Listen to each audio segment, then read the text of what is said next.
Hey everybody, this is Thomas Burgess. I'm back with another video for you, and I'm here to talk to you about criminal justice reform and my book, The Unconstitutional Signature of Former President Bill Clinton. I named it that because former President Bill Clinton signed into law the Anti-Terrorism and Effective Death Penalty Act of 1996, which is a law that I greatly suffered from. The law is unconstitutional and the law needs to be reformed, and I'm here to talk to you about that today. In January of 2011, I was indicted in federal court for 74.97 grams of crack cocaine. Backing up a little bit, President Obama signed into law the Fair Sentencing Act of 2010 because everybody was making a big issue about how the crack law was 1 gram of crack equaled 100 grams of powder cocaine. President Obama changed it to 18 to 1. It was 100 to 1. President Obama changed it to 18 to 1. So, anyways, in January 2011, I was indicted for possession of 74.97 grams of crack cocaine in federal court. And after the pre-sentence investigation report was completed, my guidelines came to 125 months. So, write down 125 months here.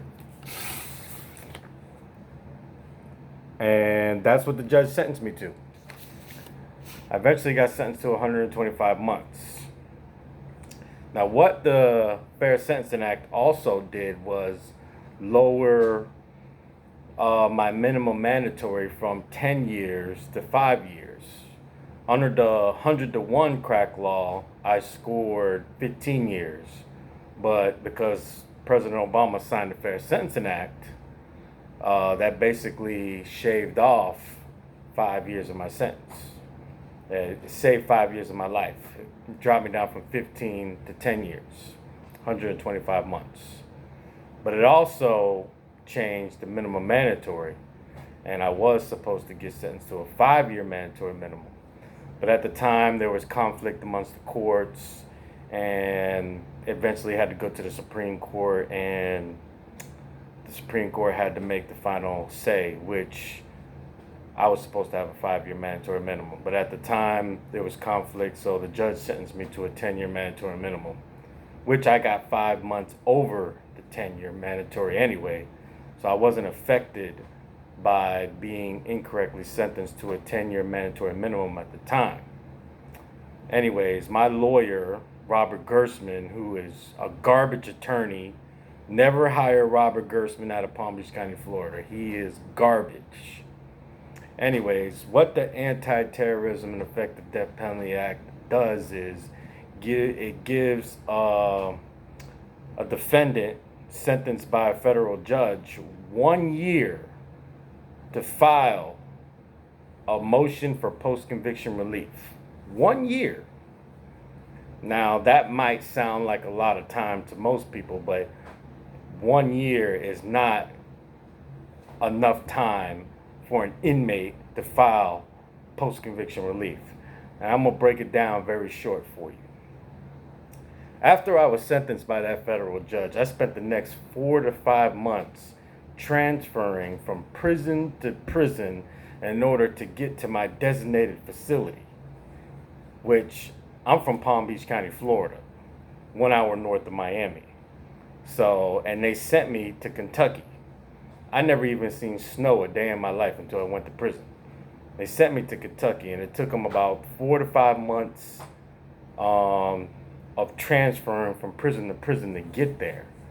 And I didn't have my legal work the entire time, and they kept me on lockdown the entire time. So that's 4 to 5 months that I didn't even get to research law. So now I got about 6 months left. And then once I got to my designated facility, which is United States Penitentiary Macquarie, which is a violent prison. Everybody wants to fight in there. I didn't want to fight. I wanted to educate myself. I got my GED and everything in prison. But the prison always goes on lockdown, and whenever the prison is on lockdown, nobody can study law or anything. And then when I got to the prison, it took the Bureau of Prison staff about a month to give me my legal work and property. So that's 6 months. I get 1 year to file the motion for post-conviction relief. And for the first 6 months, I didn't even have the ability to file my motion due to how the Federal Bureau of Prisons transfers its inmates to a designated facility. In my case, they sent me to Kentucky. And I didn't have any in my legal work. So that's why that 1 year time limit is unconstitutional. If they want to, the Anti-Terrorism Effective Death Penalty Act definitely needs to be reformed, and it definitely that 1 year time limit needs to be extended. I feel a 3 year time limit is more sufficient for somebody to file a proper motion for post-conviction relief if they feel that their attorney was ineffective. In my case, I highly did believe my attorney was ineffective. As a matter of fact, he was found ineffective assistance of counsel on my state case, which I'm not going to get into in this video, but I lost the ineffective assistance claim in federal court mainly because of the Anti-Terrorism Effective Death Penalty Act. Anyways, so I had 6 months to set up my claim in a prison that always goes on lockdown because everybody in there has life and wants to fight all the time. So that's why I think the 1 year time limit is unconstitutional and needs to be extended to 3 years. That's what I believe. So let's talk about some of the claims that I filed in my motion for post-conviction relief. One of the claims I filed was based off of a traffic ticket. The pre-sentence investigation report gave me 2 criminal history points for a traffic ticket. Now I put a copy of that traffic ticket in my book. That's the traffic ticket right there. All right, it's in my book. My book goes in more detail of what this video is going to bring. Anyways, I explained to the court that my attorney, Robert Gersman, was ineffective for failing to argue that traffic ticket should not have been, they shouldn't have given me 2 points for that traffic ticket. And I argued that my attorney was ineffective assistance for failing to argue that claim in that motion. So what did the court do? They denied my motion. They said that, no, we did correctly use 2 points against you with that traffic ticket, and my attorney wasn't ineffective. Had I won that claim, I would have got 20 months knocked off of my sentence. 20 months. So that would have knocked me down to 105 months had I won that claim. 105 months. I know it's a little backwards when I show it to the camera, but 20 months, 125 take away 20 is 105. So that would have knocked me down to 105 months had I won that claim. 2 years after they denied that claim, the 11th Circuit Court of Appeals on a whole nother case, which I was part of the 11th Circuit Court of Appeals, Florida. The 11th Circuit Court of Appeals in a whole nother case said, courts should not use traffic tickets against defendants and give them criminal history points with, you can't give defendants criminal history points for traffic tickets. That's what the 11th Circuit Court of Appeals said 2 years after my claim was denied. So I filed a motion saying, hey, look, see, I told you so. And the court said, well, under the Anti-Terrorism Effective Death Penalty Act, you're barred. So that's what happened with that. So another thing I want to talk about is Amendment 782. Now, Amendment 782 gave a 2-level reduction to drug offenders, which, like myself. Now, another claim that I filed was my lawyer failed to object to the fact that I wasn't given the full benefits of the Fair Sentencing Act. I was supposed to be sentenced to a 5-year mandatory minimum, not a 10-year mandatory minimum. And the court said, yeah, you're right, but you still would have got the same amount of time, 125 months. So, denied. 4 years later, Amendment 782 came out. And I asked the court to reduce my sentence under Amendment 782, which would have knocked 20 months off my sentence. And the court said, yeah, Amendment 782 applies to you, but you have a 10-year mandatory minimum. So you can't get anything under 10 years. So denied. I tried to file a motion to reconsider the Fair Sentencing Act motion that I filed, and they said under the Anti-Terrorism Effective Death Penalty Act, you can't go back and try to re-argue the motion. So denied.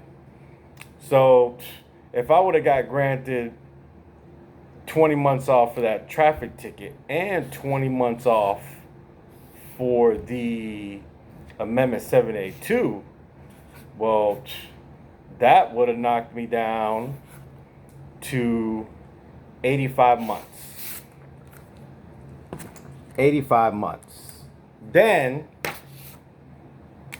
let's just say I don't know the calculations offhand, but let's just say I get about a year off for good time. I definitely get time off for good time.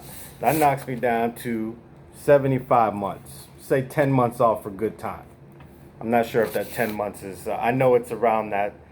No, that's about right. So now I'm down to 75 months. Then I can get about 9 months off, 9 months in the halfway house, which in the halfway house, you're free. You're wearing your own clothes. You work at McDonald's in the daytime, come home at night. So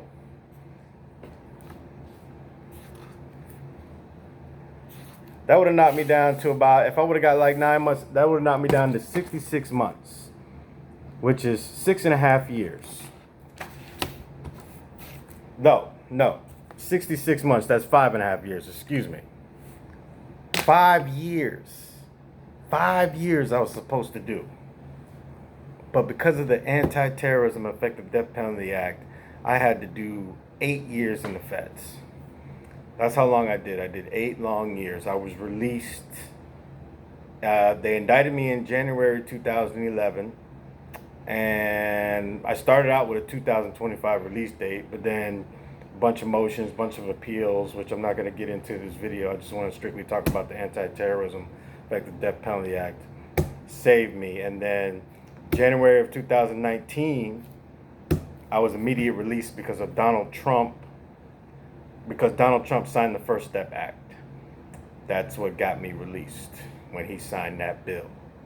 So I had about 18 more months to go, but because of the First Step Act, that shaved off 13 months of my sentence, and then the Fair Sentencing Act shaved off about 5 months of my sentence. But still, I believe I should have only served 5 years in prison.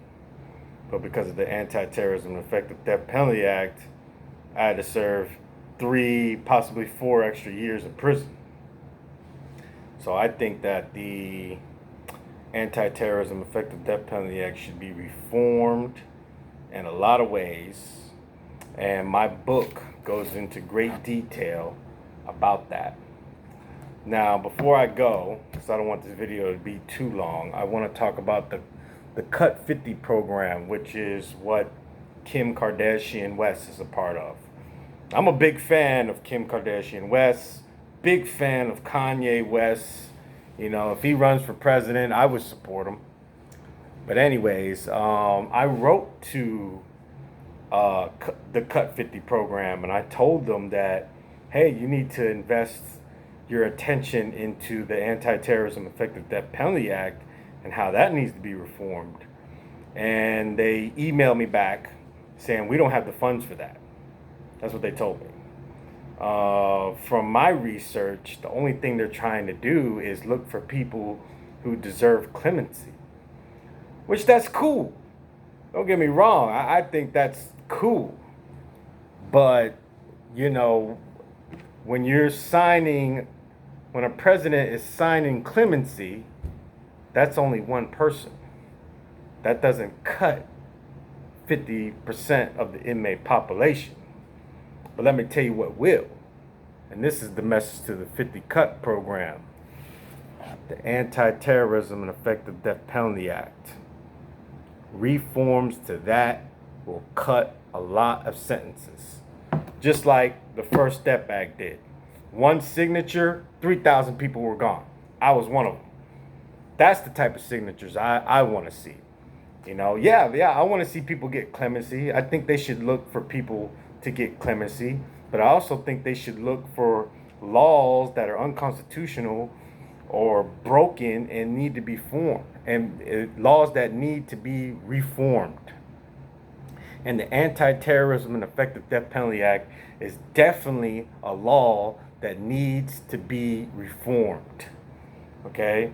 Because of it, a lot of people can't even benefit from a retroactive law. The Fair Sentencing Act of 2010 wasn't even retroactive until Trump signed the First Step Act. People who were sentenced back in the 90s and stuff for the 100 and crack law, they didn't get the Fair Sentencing Act. It wasn't retroactive until Trump signed the First Step Act. And by then, a lot of people then already did their full term of the 100-to-1 sentence. So, I mean, by then, and I'm very happy that Trump signed the law because I benefit. 3,000 people did benefit from it. I don't know how many of them were crack offenders, but the Anti-Terrorism Effective Death Penalty Act is definitely unconstitutional. It needs to be reformed. My new book, The Unconstitutional Signature of Former President Bill Clinton, talks about that. Look for it on Amazon, people. And my message to Kim Kardashian West and the 50 Cut program, I hope you guys, Kim, you're going to law school. You're going to law school. What are you studying? I hope you're studying laws that are unconstitutional and that'll help people get out of prison. You don't need to go to law school in order to find somebody who deserves clemency. I mean, all you got to do is just look at their record, and yeah, this guy isn't that much of a bad guy according to his record. You know, all you need to learn how to do is read and write in order to see whether somebody deserves clemency or not, and then their prison record, whether they've been a violent offender in prison or a model inmate in prison. I was a model inmate. So Kim, I'm a fan. I'm not putting you down or nothing. I just hope you're going to law school to study laws that are unconstitutional, and I hope this message gets out to you. And I hope you start studying the Anti-Terrorism Effective Death Penalty Act and how it's unconstitutional. I've put in my book lots of ways how it needs to be reformed in order to make it fair. And we need a lot of these laws to be reformed. We need a lot of these laws need to be retroactive. You know, if I file a motion saying, hey, you should not have used this traffic ticket against me, that was wrong, you deny it, and then 3 years later, the high court in a whole nother case says, that you can't use traffic tickets against a defendant. I should be able to come back and file a motion for reconsideration. But you can't do it because of the Anti-Terrorism Effective Death Penalty Act. So, this is Thomas Burgess, everybody. Check out my book on Amazon, The Anti-Terrorism Effective Death Penalty Act. And I hope we can push for reform and get the Anti-Terrorism Effective Death Penalty Act changed. This is Thomas Burgess, y'all checking out. Much love. Support criminal justice reform. Thanks, everybody.